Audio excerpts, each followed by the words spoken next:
박수로 환영해 주세요.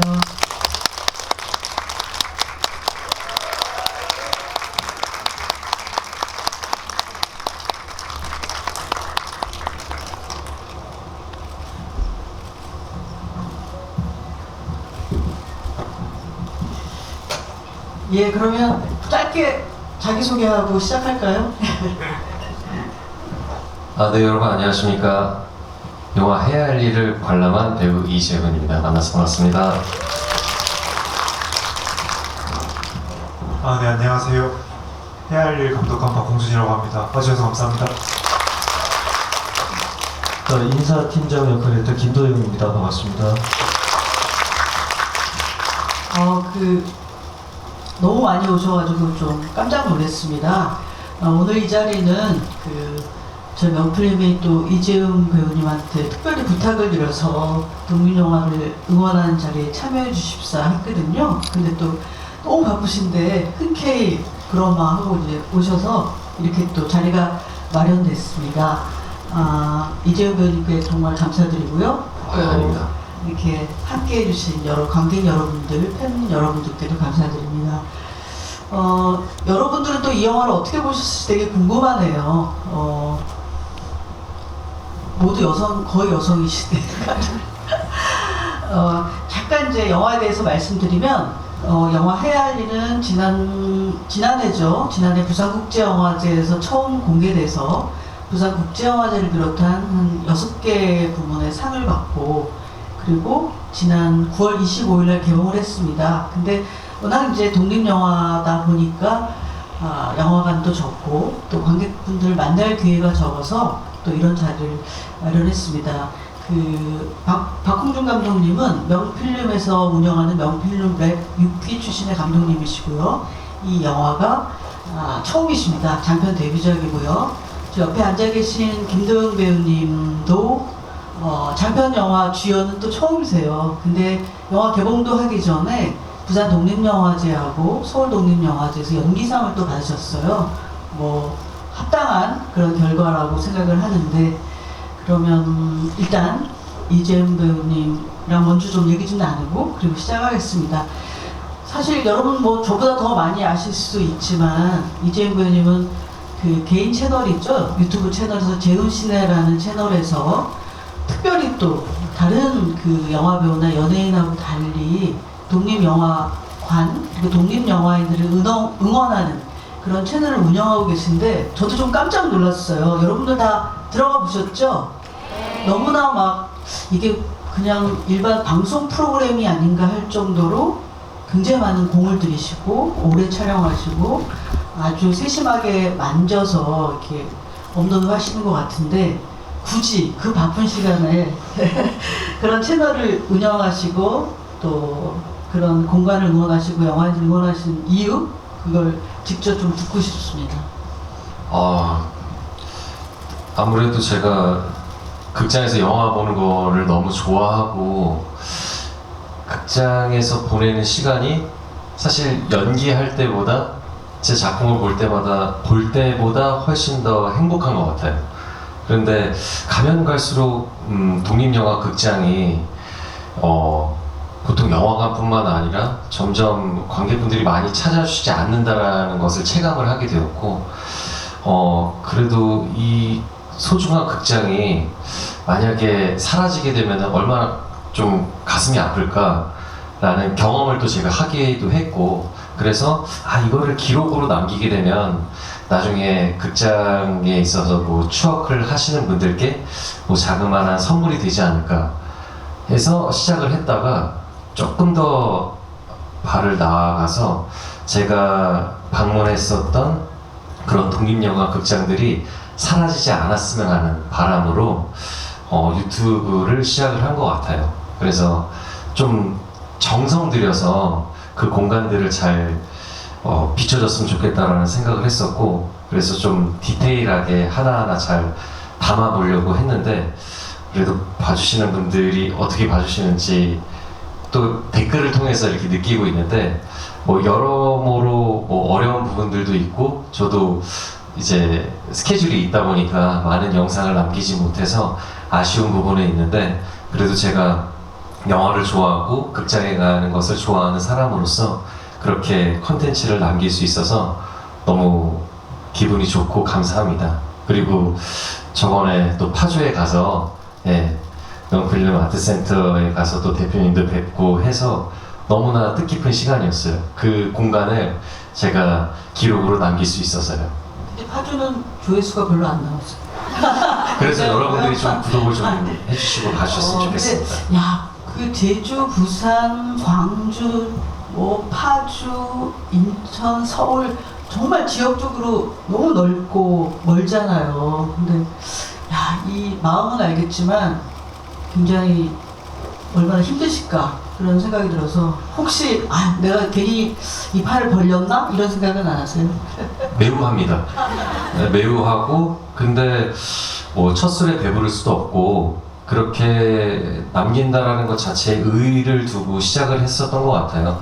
그래서 당장 뭐 많은 사람들이 주목을 하지 않더라도 나중에 지나가더라도 한 분 한 분이라도 이 공간을 봐주시고 저기 한번 가보고 싶다 그런 마음이 들고 극장에 찾아주신다면 저는 더할 나위 없이 기쁠 것 같습니다. 그래서 요즘에 한국 독립영화인들 사이에서는 이재용 배우님을 독립영화의 수호신이라고 막 정말 진심으로 이 자리 저런 자리에 모시면 어떨까 말해서 또 앞으로 또 이렇게 부담이 되지 않으실까 생각이 듭니다. 그러면 잠깐 뭐 이재용 배우님 옛날 독립영화 시절 얘기를 해보면 좋을 것 같아요. 아까도 이제 저희 기다리면서 김도영 배우님하고 그 파수꾼 얘기 했었거든요. 그래서 김도영 배우님이 상상마당 지나가시다가 사람이 너무 많아서 이게 뭐지? 거기 가서 독립영화를 자주 보셨는데 근데 그날 하필이면 파수꾼을 상영을 하고 있었대요. 그래서 관객과의 대화도 보셨는데 영화보다 훨씬 더 앳되고 예쁘신 배우님들이 오셔서 지불을 했던 얘기를 마침 하셨어요. 그때 와서 보셨었군요. 네. 그게 벌써 이제 파수꾼 여러분 아시는 것처럼 2011년도 영화죠. 그것도 영화 아카데미 장편 프로젝트의 일환으로 만든 건데 제작비가 그때 한 5천만 원인가? 그렇게 들었어요. 맞습니다. 근데 너무 놀라운 지금도 계속 회자되는 어떻게 보면 독립영화계에서 가장 중요한 영화 중에 하나고 저도 이제 그걸 극장에서 봤는데 정말 놀랐어요. 그리고 당연히 거기 감독님뿐만 아니라 이재용 배우, 뭐 박정훈 배우 비롯해서 어떻게 저렇게까지 실감나는 연기를 저 열악한 촬영 현장에서 이렇게 이끌어낼 수 있었을까라는 표현해낼 수 있었을까라는 생각을 했는데 잠시 2011년으로 돌아가셔서 파수꾼 하셨던 그리고 파수꾼 하면 이재용 배우는 아주 영원히 좀 잊지 못할 그런 영화일 것 같아요. 그 영화로 한 제가 기억하다가 세다가 말았는데 한 6개 이상의 뭐 청룡상, 대종상을 비롯해서 많은 신인 연기상을 받아서 2011년은 신인 배우 이재훈의 해 같은 거라는 생각이 들었거든요. 파수꾼 때 얘기나 좀 소회를 얘기해 주시죠. 그때 당시만 하더라도 사실 촬영을 하기 전에 대본을 읽고 그 결과물에 대해서 막 상상을 할 수 있잖아요. 어떤 영화가 나올지. 근데 그런 영화가 나올 줄은 솔직히 저도 짐작을 하지 못했던 것 같아요. 그냥 단순하게 학교에서 벌어지고 친구들 간의 어떤 사이에서의 어떤 소통의 부재라든지 어떤 오해라든지 이런 것들이 있는 그냥 EBS 청소년 드라마 같은 근데 그렇게 사실적이고 리얼하게 연기를 하고 찍어내는 방식에 있어서 굉장히 집요하게 그 과정이 있다라는 것을 촬영을 하면서 굉장히 그 감독님을 통해서 그 구현하는 그 파수꾼 영화의 그 세계가 저한테 있어서는 경험되어지는 게 굉장히 크게 다가왔었던 것 같아요. 그래서 장편 영화로서 처음부터 끝까지 연기를 하면서 그 경험되어졌었던 순간이 아무래도 지금의 제가 연기를 하는 그 과정에 있어서 굉장히 큰 밑거름이 된 것 같고 동시에 너무나도 감사하게 저도 부산국제영화제 관객으로서 그리고 단편 영화로 이렇게 출품한 적이 있어서 간 적이 있었는데 장편 영화로서 그렇게 초청이 돼서 가서 너무나 감개무량했었고 그 관객분들과 함께 극장에서 그 파수꾼이라는 영화를 처음으로 상영을 했을 때 그 감정을 잊지 못하는 것 같아요. 너무 소중했었고, 그래서 뭔가 내가 배우로서 이제 한 발 더 조금 더 내디딜 수 있다라는 어떤 용기도 얻었고, 그래서 저한테는 잊지 못할 굉장히 소중한 작품이죠. 저도 영화 보면서 여학생들 얘기는 많이 봤지만 그렇게 남고생들의 애증과 뭐 그 깊은 감정 이런 것도 느껴서 이거는 남고생판 여고괴담이다 이런 생각을 했거든요. 네, 근데 어쨌든 그 이후로 저도 이재용 배우님하고 팬이 됐고, 또 저희는 건축학개론이랑 아이캔스피크를 같이 했어요. 그래서 이렇게 제가 비비면서 이 상영회도 부탁드릴 수 있었던 것 같고요. 그러셔서 제가 아닙니다. 감사하죠. 네.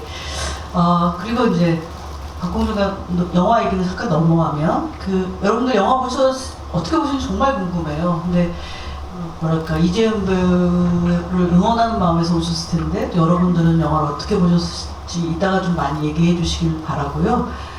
감독님 박공준 감독님 지금 뭐 지난 부산국제영화제부터 개봉까지 독립영화는 관객과의 대화를 더 많이 하잖아요. 그러니까 한 지금 30번 넘게 관객과의 대화를 진행을 한 것 같아요. 그래서 매번 또 답하시는 것들이 비슷하시긴 할 것 같은데, 또 여기는 처음 보는 관객분들이니까 이 영화는 박공준 감독의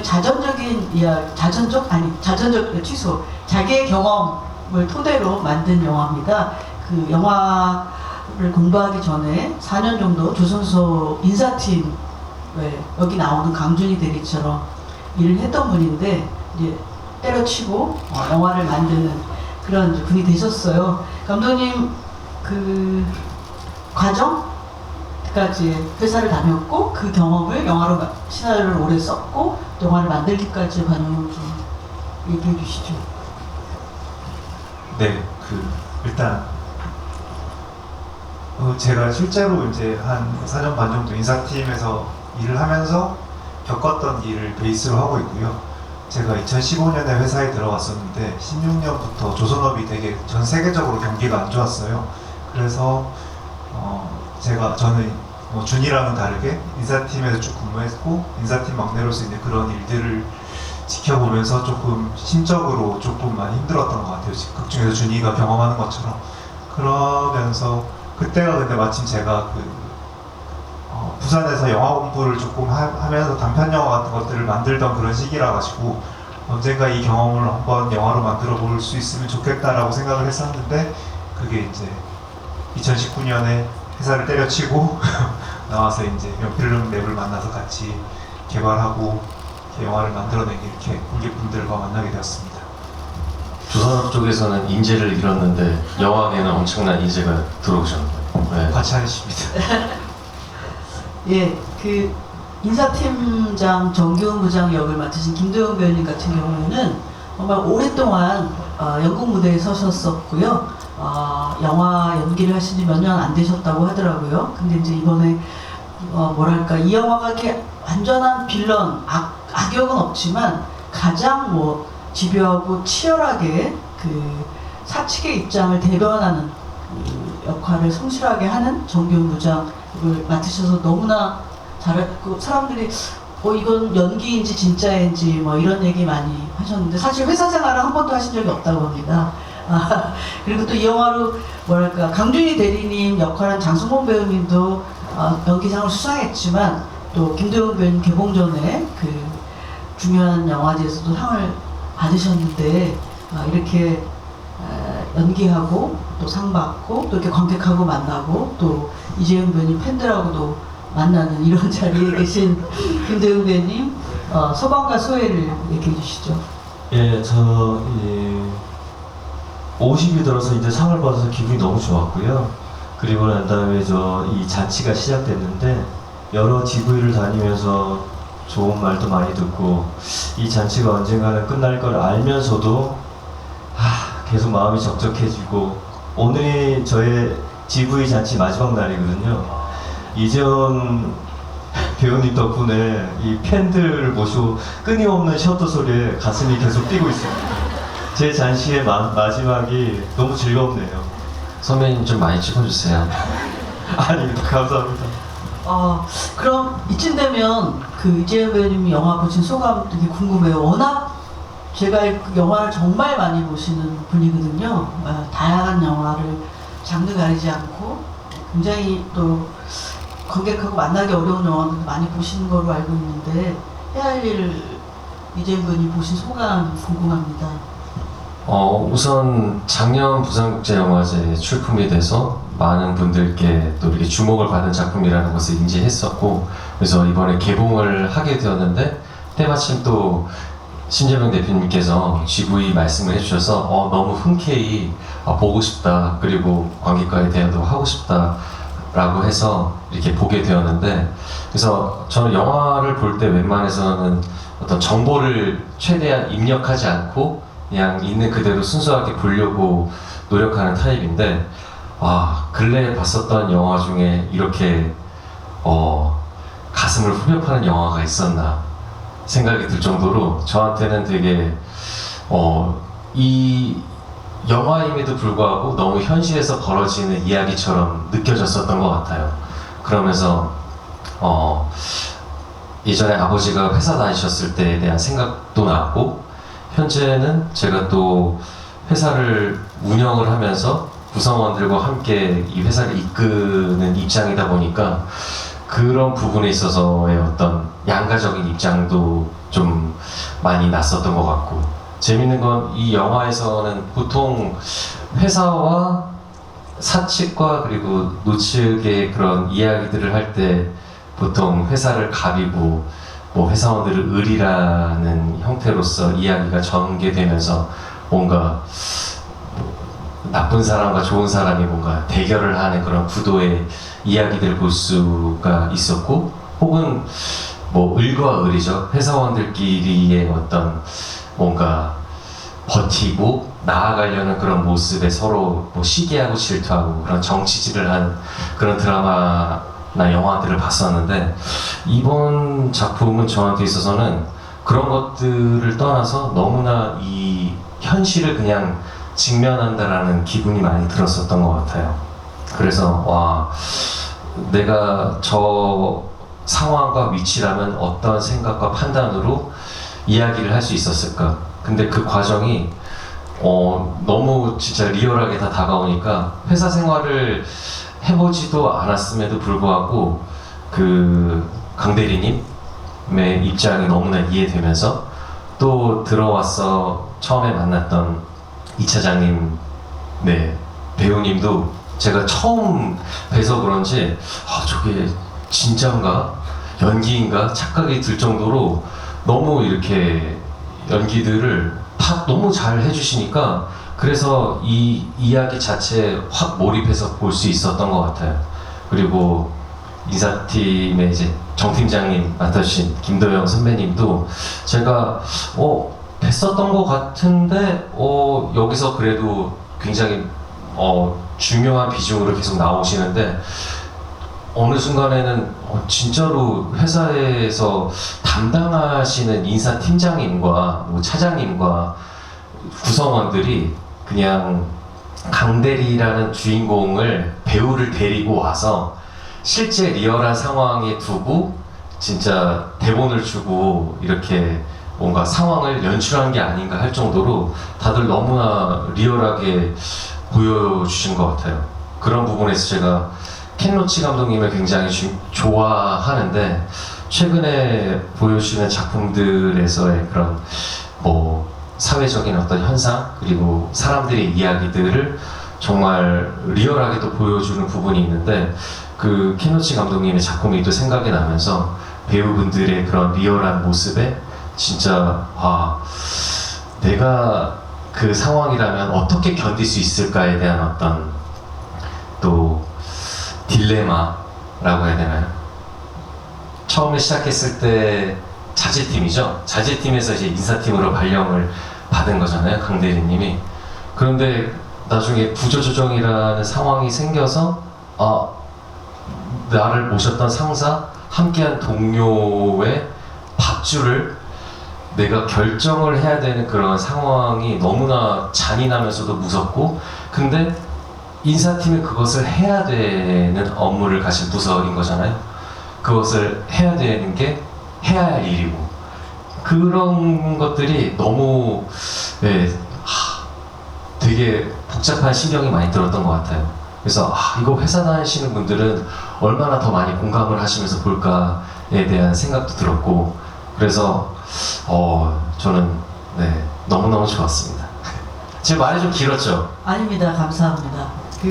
아까 회사도 운영하신다고 얘기를 하셨는데 뭐 제작이면 제작, 연출이면 연출 막 욕심이 너무 많으세요. 그래서 조만간 이제 장편 영화 감독 크레딧에 이재훈 감독 이걸 볼 날도 얼마 남지 않은 것 같은데 그런 입장에서 박홍준 감독한테 궁금한 점, 뭐 묻고 싶은 점 그리고 또 연기자로서 또 김도영 배우님한테 궁금하신 점 좀 얘기해 주시면 좋겠습니다. 그래서 영화를 보고 나서 이제 검색을 한 것 같아요. 이것은 이 이야기는 절대로 경험을 하지 않고서는 나올 수 없는 이야기다. 근데 앞서서 말씀하신 대로 진짜 회사 생활을 하셨고 그리고 인사팀에 계신 어떤 경험을 가지고 이렇게 만드신 게 더 확실히 그 경험되어진 부분에 있어서 영화를 만드셔서 그런지 더 와닿은 부분이 있었고 그런데 경험되어졌기 때문에 이것을 정말 보시는 분들한테 온전하게 정말 사실적으로 접근을 한 연출법이 더 저는 와닿은 부분도 있었던 것 같아요. 그래서 최대한 담백하게 이 상황들을 담으려고 노력하시지 않았나에 대한 예상을 저는 하게 되는 것 같고 근데 단편 영화도 경험을 하시고 장편 영화를 찍으신 건가요? 네, 단편을 한 3편 정도 찍은 적이 있습니다. 그러고 나서 명필 랩에 들어가신 건가요? 네, 그렇죠. 그러면 왜 명필 랩에 들어가셨어요? 아카데미에 떨어지신 거 아닙니까? 아카데미랑 같이 넣었었죠. 같이 넣었었는데 이제 일단 제가 단편 영화를 몇 편 찍어봤지만 19년도 이제 회사 그만두면서 이 시나리오를 쓰고 나서 이거를 찍을 수 있는 방법을 찾아보려고 하는데 사실 처음 쓴 시나리오는 이거보다 훨씬 양이 많았거든요. 길이도 훨씬 길고 나오는 인물도 훨씬 많고 그래서 그리고 아무래도 이게 배경이 조선 속이니까 로케이션이나 뭐 기타 제작적인 것들이 쉽지 않겠는 거예요. 혼자 해보려고 하기에. 그래서 이거를 만들 수 있는 곳이 어디가 있을까라고 생각을 해보다가 이제 그때 찾았던 곳이 명필름 랩이었던 거죠. 제가 그래서 회사를 그만두면서 그때 이제 계획이 3가지가 있었는데 첫 번째가 명필름 랩 가기, 두 번째가 안 되면 한국영화 아카데미 가기, 세 번째가 안 되면 영화 스텝으로 어디든 간다 였는데 굉장히 운이 좋게도 첫 번째가 돼버려서 이제 다행히 좋은 제작자분들을 만났고 그래서 조금 덕분에 잘 영화를 만들 수 있었습니다. 네, 그래서 어떻게 보면 첫 장편 영화인데 그 스텝을 밟는 뭐 과정이 여러 우여곡절이 있겠고 쉽지 않았겠지만 그래도 결과적으로는 너무나 이 좋은 합으로서 감독님의 출발을 맞는 장편 영화로서 탁월한 선택이지 않았나 저는 개인적으로 생각이 들고 근데 어찌됐건 극본을 처음에 쓰시면서 그 경험을 하고 나서 정말 사실적으로 그 이야기를 써내려 하는 그 과정들이 예전 생각도 많이 나면서 힘드셨을 것 같다는 생각을 많이 한 것 같아요. 그래서 쓰시면서 좀 내가 이 내용까지 이렇게 막 넣으면서 사람들에게 이 이야기가 전달이 될 때 어떤 감정으로 받아들여졌으면 좋겠는지 또 예상한 지점들이 있었을까요? 네, 일단 쓰면서 사실 쓸 때는 그렇게 뭐 힘든 줄 모르고 썼었는데 사실 이제 찍고 이제 영화가 되면서부터 조금 오히려 이제 예전 기억들이 막 환기가 되면서 약간 힘들었던 순간들이 다시 막 떠오르기도 하고 했던 것 같아요. 그래가지고 뭐 스태프들이나 배우분들이 한 번씩 이렇게 얘기하면서 놀리는데 촬영하다가 본 적도 있었거든요. 지금 그래서 한 번씩 그때 기억들이 되살아나긴 하는데 그냥 제가 이걸 쓰고 찍고 관객분들한테 보여드리면서 같이 뭐 느끼셨으면 좋겠다라고 생각하는 게 있다면 그냥 어떤 감정을 느껴주십사보다는 이런 상황이 지금 우리 앞에 펼쳐져 있고 이것이 사실 지금 우리 사회의 어느 곳곳에서든 일어나는 문제이니까 이것에 대해서 다 같이 한번 고민을 해보자 정도의 느낌이었던 것 같아요. 그래서 그냥 이런 것, 이게 하나의 그냥 매개가 돼서 우리 사회에서 조금 더 어떤 노동 현실에 대한 얘기들이 조금 더 좀 자유롭게 오가는 그런 분위기가 되면 좋지 않을까 정도의 생각을 갖고 있습니다. 네. 그래서 보면서 어떻게 보면은 해야 되는 일인 거잖아요. 그 구조 조정을. 그렇지 않으면은 더 많은 직원들이 잘려 나갈 수 있는 위기 상황 속에 또 놓이게 되는 거니까. 그래서 그런 이유에 대한 어떤 설명들이 되게 시나리오적으로 되게 견고하게 짜여져 있다는 기분이 들었어요. 그래서 이렇게 피해갈 수 있지 않나?에 대한 생각을 또 논리적으로 하게 되는데 그 상황 자체를 너무나 사실적으로 이렇게 보여주다 보니까 계속 고개를 끄덕이면서 내가 저 상황에 놓이게 되면은 그리고 가면 갈수록 이제 강대리 또 입장이 되니까 그 회사 생활에서 힘들고 그 애로사항이 있는 것을 또 집에 또 가져가서 이어지게 되면서 또 아내와의 약간의 또 이제 갈등도 생기고 그렇게 미치는 영향들이 또 너무나 잘 표현이 돼서 그래서 많은 공감을 하면서 그러면서 계속 가슴 아파하면서 좀 본 부분도 있는 것 같아요. 그래서 말미에는 이제 정 팀장님과 이제 또 예전 강대리님의 예전 사수였던 장 부장님과 또 이제 이야기를 하는 장면에 있어서는 그들의 또 인간적인 관계가 있는데 할 수밖에 없는 그 통보와 이야기가 정말 너무 강하게 좀 이렇게 와닿은 부분이 모든 등장인물들의 씬마다 그 이야기가 전개되면 될수록 더 막 그 밀도 있게 저는 다가왔었던 것 같아요.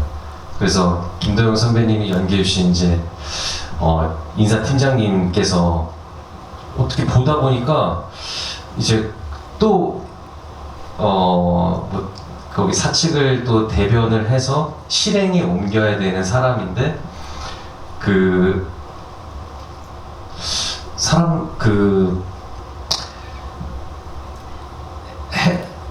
내가 이것을 해야 되는데 처음에 이제 이 차장님과 함께 모여서 둘이 작성했었던 그 어떤 규율을 가지고 누군가를 잘라내야 되는 그 상황이 있어서 내가 그냥 시키는 대로 해가 아니라 강대리님과 이야기하는데 의사를 물어보고 그리고 그 설득하는 부분에 있어서 저게 극본대로 그 대사대로 연기를 하신 건가 할 정도로 너무 그게 리얼하게 해주시는 거예요. 그래서 그 부분이 저는 또 개인적으로 궁금한 지점이었어요. 일단 대본대로 했고요. 예. 그러니까 말을 하다가 끊고 그런 부분들이 있거든요. 맺지 못하고 어쩔 수 없이 그냥 이렇게 하면서 계속 이어나가야 되는 그런 장면들이 있는데 그런 거는 제가 집어넣었죠. 네. 그렇죠. 그러니까 이 시나리오를 받았을 때 딱 두 지점이 저한테는 큰 숙제였거든요. 방금 말했던 그 부분이랑 장 부장님한테 해고 통보를 좀 부탁드리는 거. 그 두 부분이었는데 일단 그 두 부분은 밤새도록 계속 대사를 섞어가면서 외웠던 것 같아요. 그러니까 뭐 1, 2, 3번 뭐 16줄이 있다면 뭐 15번부터 2번으로 갔다가 3번으로 갔다가 뭐 이렇게 계속 섞어가면서 어떤 상황에서든 내가 그 마음이 계속 들어올 수 있도록 그렇게 외워서 대사를 했는데 그랬습니다. 네. 그래서 세 분이서 이렇게 모여서 이야기를 하는데 나도 이렇게 자르는 상황이 너무 싫고 괴로운데 그래서 누구? 또 이렇게 물어보잖아요. 둘 중에 누구를 선택을 해야 되냐. 그러니까 와 정말 그 인사팀장의 입장에서 벌어지는 그 상황들에 대한 표현이 예, 정말로 회사에서 계신 분들이 그런 결정을 내릴 때 그런 감정이 저는 너무나 느껴져서 정말 또 연기하시기도 굉장히 어려우셨겠다. 근데 이것도 역시 회사 생활을 하지 않으면은 경험이 되어져서 그 연기할 수 없는 것이다 라고 생각을 했는데 전혀 안 하셨다고 하니까 놀랍습니다. 그렇죠. 회사 생활을 안 해봤어요. 감독님이 많이 알려줬습니다. 네네. 아 맞아요. 제 아내가 네. 20년 저기 나오는 이제 그 송교현 대리처럼 전절 출신에 네네. 20년 정도 회사 생활을 했는데 그 한 10년은 인사팀에 관련된 일을 했었어요. 그게 사실 큰 영향이 있진 않았어요, 영향. 그랬는데? 네네. 그 아주 드라이하게 얘기해줘서 그렇구나 하고 넘어갔지. 그 너튜브를 참고를 많이 했던 것 같아요. 그 회사 생활 하시는 그 너튜브에 회사 생활하는 걸 자주 보고 이런 느낌이구나. 네네. 그런 느낌입니다. 근데 그러시고 나서 면담하시고 자리에 돌아오셔서 털썩 앉으신 다음에 잠깐 이렇게 눈을 감으시거든요. 그리고 다시 일어나셔서 어디 또 미팅 다녀오겠습니다 하는데 와 그게 그 장면이 굉장히 별게 아닌 것처럼 보일 수 있겠죠, 뭐 텍스트상에는. 근데 그것을 표현을 해주셨을 때 너무나 그게 와닿는 거예요. 그리고 그런 칼자루를 쥔 사람임에도 불구하고 잔인한데도 보듬어주고 싶고 너무 안쓰럽다라는 생각이 많이 들었고, 그래서 자세히 보면은 좀 이렇게 말라가신다는 느낌도 들었던 것 같아요. 여기가 좀 이렇게 움푹 패이셔가지고 와 너무 많이 몰입을 하셨다라는 또 기분도 많이 들었던 것 같아요. 예, 저도 영화를 처음 시사를 가졌을 때 저렇게 말라갔었구나 하면서 봤고요. 감독님이 많이 괴롭히셨나요? 아니 그렇진 않고 정말 짧은 시간에 찍었기 때문에 사실 실질적으로 말라간 건 아니었던 것 같고, 그 김미정 실장님이라고 저기 헤어하고 메이크업 담당해 주신 분이 네. 굉장히 같이 연기를 해줬던 것 같아요. 실제로 뭐 여기 쉐딩도 좀 강하게 넣어주고 좀 머리도 더 이렇게 가면 갈수록 좀 막 이렇게도 만져주고 좀 그렇게 해서 확실히 연기하는 데 도움을 많이 받았던 것 같습니다. 그 3초 눈 감고 있다가 연기했더니 감독님이 그거- 7초. 예 맞아요. 처음에 저는 제가 이 영화에 뭐 대단한 역할도 아니고 해서 시간을 괜히 잡아보면 안 될 것 같아서 3초만 사용했거든요. 근데 감독님이 선배님 한 7초 있어도 될 것 같은데요. 그래가지고 정말? 7초나? 그래서 체감적으로 한 7초 이상은 있어야겠다 생각하고 나갔습니다. 예, 그게 뭔가 감독이 더 그런 장면이 더 나을 것 같다고 얘기를 해줘서 가질 수 있었던 용기였죠. 네. 진짜. 그리고 나가시면서 머리도 이렇게 2번 쓰시거든요. 그러니까 진짜로 약간 너무 힘들고 피곤한 그 직장인의 모습을 그 한 컷으로 그냥 다 표현이 되었다고 느낄 정도로 너무 강렬한 장면이었어요, 저에게는. 거기서 배부장이 어떤 면에서 참 대단한 사람이다라는 얘기를 하는데 그 대사를 완벽하게 이해할 수 있게 김도영 배우님이 해주신 것 같아요. 세 분 말씀하시는 거 듣다가 갑자기 생각나는데 저희 옛날에 함께 만든 그 I Can Speak라는 영화에서 이재현 배우님이 구청에 말단 직원으로 뺀질거리고 까칠한 기억나시죠, 여러분? 근데 저는 배우가 물론 요새는 뭐 히어로도 하시고 뭐 수사반장이며 막 한타지며 하시는데 그 가장 이렇게 뭐랄까 현실적인 인물, 리얼한 연기를 해야 되는, 그렇지만 배우 입장에서는 한 번도 경험해보지 못한 그런 현실 속의 인물, 직업 이런 거 연기할 때 굉장히 어려울 것 같은데 그때 구청 직원은 어떻게 하셨어요? 저 아까 유튜브를 많이 보셨다 그랬는데 이재현 배우님한테 그게 갑자기 궁금한데요? 그러게요. 그런 부분에 있어서의 어떤 캐릭터적인 다른 뭐 그 비슷한 직업군을 가진 분들한테 뭐 이야기를 따로 듣거나 뭐 공부하거나 탐구하지는 않았던 것 같아요. 근데 어찌됐건 구청 직원으로서의 해야 할 일이 분명히 있기 때문에 네, 그것을 FM대로 해야 되는 게 내 임무이다 라는 것을 중요하게 생각하면서 그러면서 남우리 선생님과 만나게 되었던 거죠.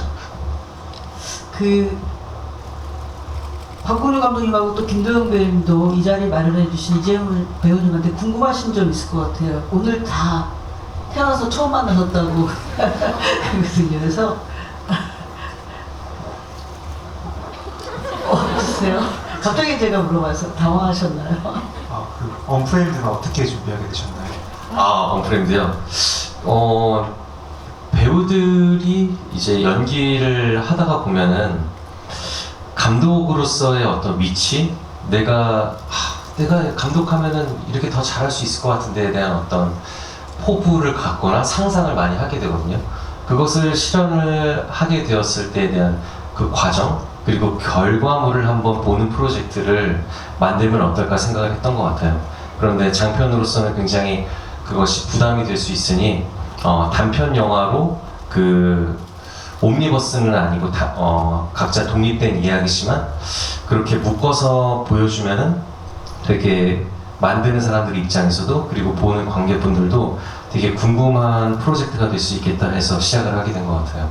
그래서 기획하고 제작을 하게 되는데 이제 4명의 배우가 각본과 감독을 한다에 대한 출발점으로 시작을 했는데 솔직히 제가 각본 감독을 하고 싶지는 않았던 것 같아요. 왜냐하면 역량이 좀 부족하고 뭐 글 쓰는 것도 뭐 여러 개 아이템을 가지고 끄적거리고 있었지만 결과적으로 이때 나와야 된다, 그리고 이때 촬영을 해서 마무리해야 된다라는 목표 과정이 명확했기 때문에 그 프로젝트 안에 내가 가진 어떤 역량과 그릇을 녹여낼 수 있을까라고 생각을 하면은 너무 부족하고 부끄러울 수 있겠다라는 생각을 했는데 그래도 그 프로젝트에 조금이라도 힘이 실리려면 제가 참여하는 게 더 좋겠다라는 설득을 당해서 하게 된 거죠. 누가 설득하셨어요? 같이 하드컷을 운영하는 이제 감독님과 이제 대표님께서 설득을 하셔서 해서 하기 싫지만 알겠습니다 해서 하게 된 것 같아요. 그래서 그 과정이 너무 녹록지 않았고 도망가고 싶었고 피하고 싶은 순간 중에 떠올리게 되는 5손가락 중에 하나인 것 같아요. 그래서 크랭크인 이제 첫날 촬영을 하려고 하는데 그 프리프로덕션에서 이제 스태프들과 호흡을 맞추는데 헤드 조연출이 갑자기 그날 문자로 못 나온다라는 통보를 한 거예요. 그래서 와 큰일 났다. 왜냐면은 그 조연출이 대부분의 어떤 스태핑의 어떤 핸들링과 그 프로덕션 과정에 있어서의 로케이션들을 다 파악을 하고 있었기 때문에 그가 없으면은 연출을 할 수 없는 상황인 걸로 저는 이제 받아들일 수밖에 없는 상황이었죠. 근데 그러면 오늘 촬영 캔슬해? 라는 이야기를 들었을 때 그러면은 어떤 물리적인 것과 시간적인 그리고 자금적인 부분이 분명히 누수가 있기 때문에 그냥 하겠다고 해서 밀어붙이면서 하게 된 것 같아요. 그래서 그때 그 시간이 너무 눈을 떴을 때 악몽 같았지만 그리고 그 과정 자체가 너무나 괴롭고 힘든 순간들이었지만 그래도 저한테는 그 어떤 시간보다 값진 경험이었고 그리고 그렇게 결과물을 낼 수 있어서 너무나 감사한 시간이었던 것 같아요. 처음 듣는 네. 얘기였네요. 장편 찍으시면서는 어떠셨어요, 이번에? 우리는 조 감독이 도망가거나 그러진 않았죠. 조 감독이 굉장히 사실 여러분 현장에서 조 감독이 왕입니다. 감독은 사실 그냥 앉아있는 존재일 뿐. 그렇죠. 조 감독님이 왕인데 저희는 조 감독님이 굉장히 일을 잘해주셔서 굉장히 수월하게 잘 찍었고 저는 장편 찍으면서 힘들었던 건 이전에 단편 찍을 때 보통 한 2명, 3명 뭐 이 정도 배우분들이랑 같이 하다가 저희 좀 인사팀 사람이 좀 있잖아요. 5분 계시죠? 네. 한 번 컷하고 나면 5분이 다 오는 거예요. 어떻게 할까요? 다음 다시. 그때마다 이제 너무 당황스러워가지고 머리를 맨날 쥐어뜯고 그랬었는데 선배님들이 머리 좀 제발 좀 그만 쥐어뜯더라고. 오늘 우리가 불안하다고 그랬던 기억이 납니다. 김도영 배우님은 또 뭐 이재훈 배우님은 하고 싶으신 거? 예, 저 하고 싶은 얘기가 있죠. 이재원 배우님은 영화를 이제 독립영화 씬도 많이 보고 하신다는데 요즘 눈에 들어오는 배우가 있다라는 분이 있으실까요? 있다면 왜일까요? 그런 측면에 있어서 이 작품이 저한테 있어서 배우들에게 뭔가 스며드는 게 좀 강렬하게 왔었던 것 같아요. 처음 뵙는 분들이 대부분이시다 보니까 그래서 많이 받고 인지를 했었던 배우분들이라면 내가 이만큼 이 작품에 더 온전하게 집중하면서 볼 수 있었을까 하는 생각도 반문하면서, 근데 기본적으로 배우분들이 그 연기를 하는 어떤 태도나 자세에 있어서 너무나 정말 본 내추럴이라고 해야 되나요? 정말 그 사람 그 대본에서 정말 실제하는 존재로서 다들 연기를 해주시니까 그래서 저한테는 다 눈에 와 닿으신 분들이 많은 것 같아요.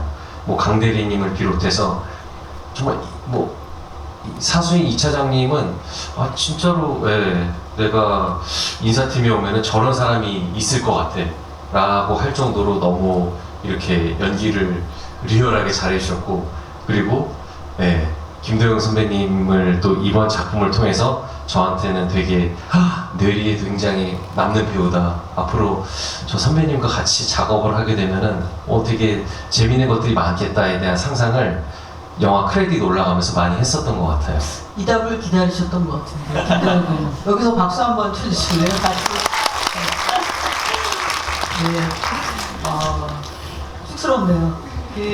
여러분들 또 세 분한테 궁금하신 점들 있을 것 같은데 이번에 이제 마이크를 객석으로 넘겨서 질문해 주시면 답을 하는 시간으로 이어가겠습니다. 여기 맨 처음에 손 드신 것 같은데 분홍 티셔츠 옷 입으신 분이죠?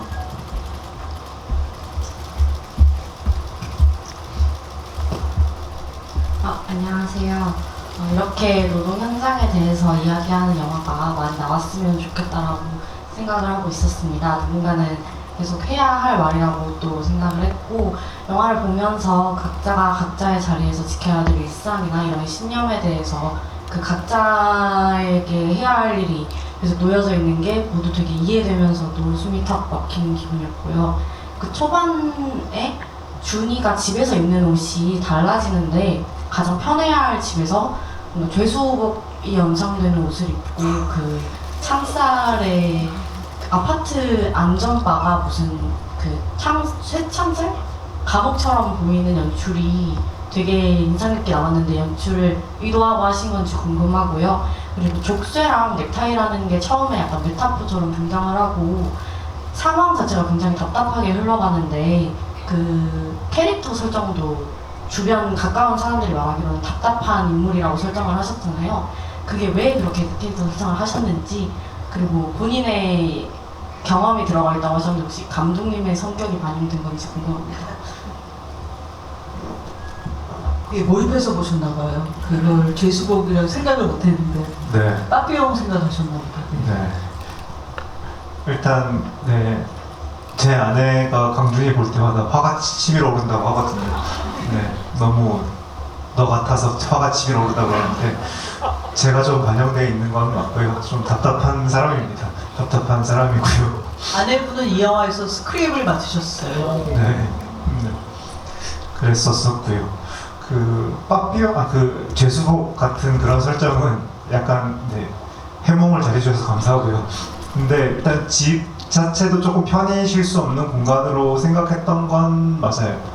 어찌됐건 주인공이 점점 심적으로 괴로움을 느끼게 되는 그런 상황을 만들어야 됐었어서 그 회사가 지금 보면 되게 좀 푸른 톤이잖아요. 그리고 좀 제이 집에 인사하러 갔을 때는 그 되게 좀 따스한 톤인데 집은 조금 그 중간지대 같은 느낌으로 설정해놓고 찍었거든요.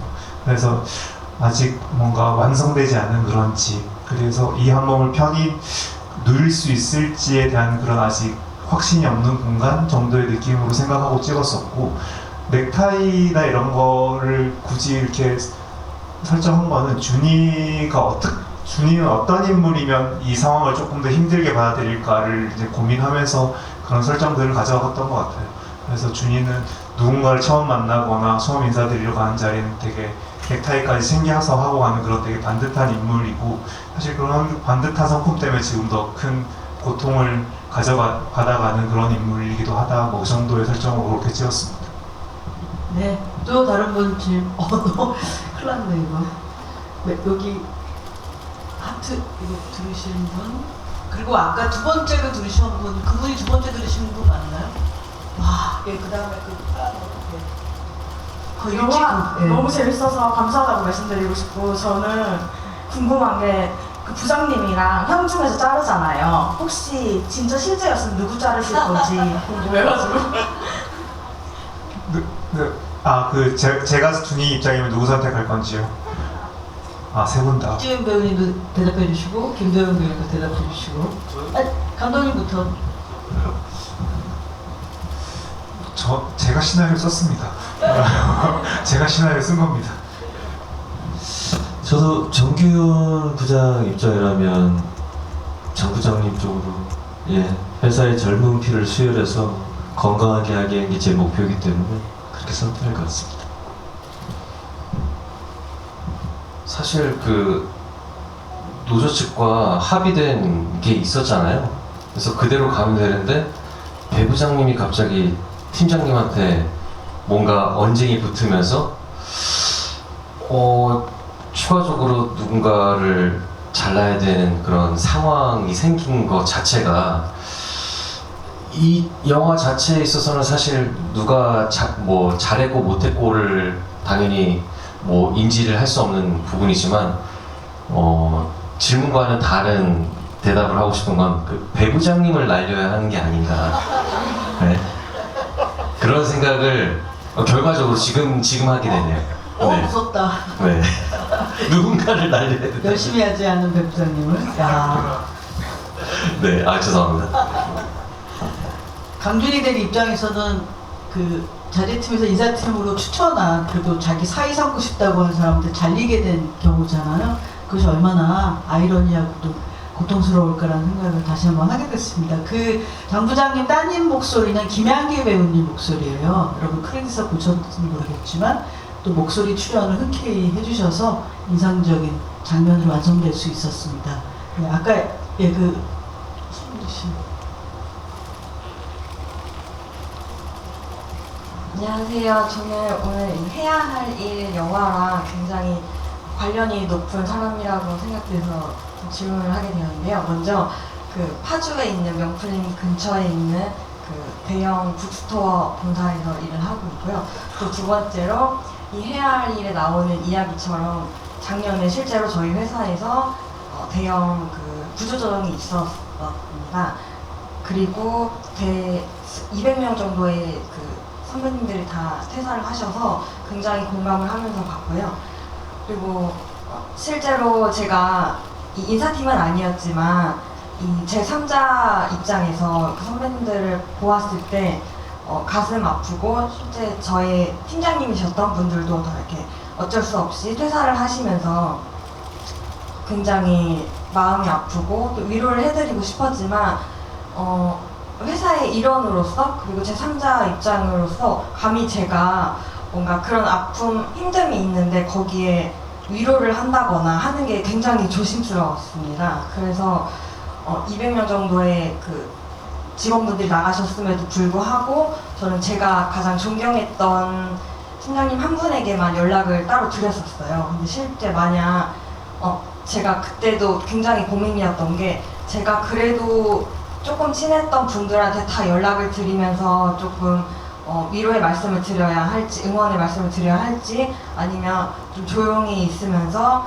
제일 친했던 분한테만 연락을 드려야 할지, 이런 고민이 굉장히 깊게 있었는데 평소에 재홍 배우님을 굉장히 좋아하는 팬으로서 그 인성이나 이런 부분도 너무 존경하고 있는데 배우님이라면 어떤 그 액션을 취했을지가 좀 궁금하고요. 고맙고 싶어서 여쭤보고 싶습니다. 저도 어렵긴 하네요. 이게 어떻게 그래도 만약에 인간적으로 서로 회사 생활을 같이 하면서 좀 정도 쌓고 관계가 있다면은 그래도 뭐 전화나 그리고 문자로 이렇게 이야기를 하지 않았을까에 대한 생각을 하는 것 같아요. 네. 그리고 또 살다 보면은 또 우연치 않게라도 만날 수 있고 뭐 다시 올 수도 있고 내가 다른 회사를 또 갈 수도 있고 그러니까 어찌됐건 모든 것이 뭐 인사팀이 어떤 시스템처럼 움직여서 뭔가 기계적인 사람처럼 보이겠지만 그들도 역시 사람이거든요. 그렇기 때문에 그런 결정을 내리는 과정 자체도 굉장히 힘든 어떤 심정이기 때문에 그래서 퇴사를 하신 분들도 그렇고 그 결정을 내리신 분들에 대한 마음도 그렇고 그래서 헤어진 분들한테는 저는 연락을 할 것 같아요. 네, 항상 그렇게 사람들과 소통을 하면서 지내왔었던 것 같네요. 제가 30분까지인 줄 알았는데 이제 시간이 다 됐다고 하네요. 마이크를 객석으로 빨리 넘길 걸 그랬나 봐요. 양해 바라고 죄송합니다. 좋은 질문들 많으신데 그럼 끝으로 저는 그때 그 이재현 배우님하고 이런 자리를 마련했기 때문에 또 해할일이라는 영화를 모르셨던 분, 또 이 영화의 존재를 잘 모르셨던 분이 이렇게 영화를 확인하시고 보실 수 있어서 너무 뜻깊고 감사한 마음이고요.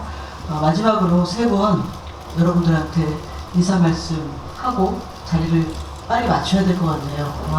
시간 아쉽네요. 너무 시간이 더 빨리 그러네요. 갔나요? 네. 제가 말을 좀 덜 할 걸. 진짜 짧게 하겠습니다. 이렇게 보석 같은 영화를 또 제작해주신 심재명 대표님께 너무 감사드리고 그리고 첫 장편 데뷔작을 너무나 사람들에게 또 가슴에 남길 작품을 또 써주시고 연출해주신 감독님께 너무나 감사하다는 말씀 드리고 싶고 그리고 선배님과는 나중에 정말 실제로 작품에서 꼭 만날 수 있는 기회가 있었으면 좋겠습니다. 너무 영화 잘 봤습니다. 네, 오늘 일단 와주신 관객분들 너무 감사드리고요. 이렇게 독립영화의 수호신의 가호를 받고 가는 것 같아서 너무 기분이 좋습니다.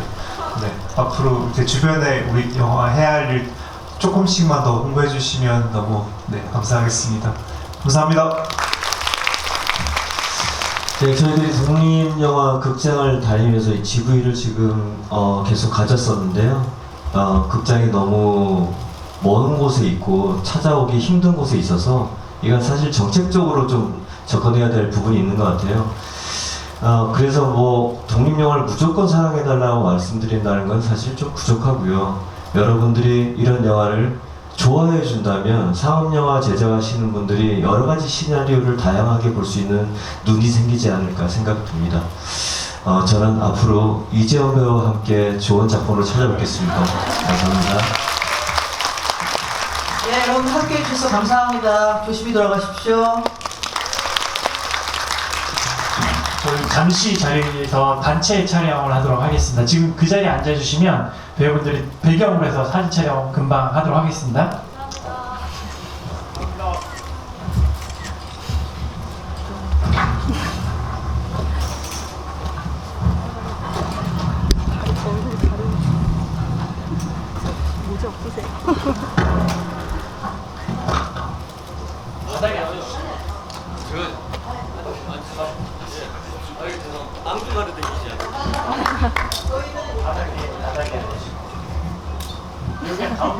하나, 둘, 셋.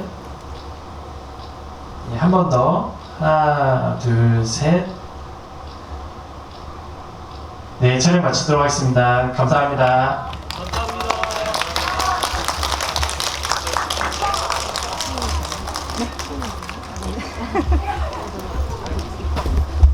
진행이 아니 진짜?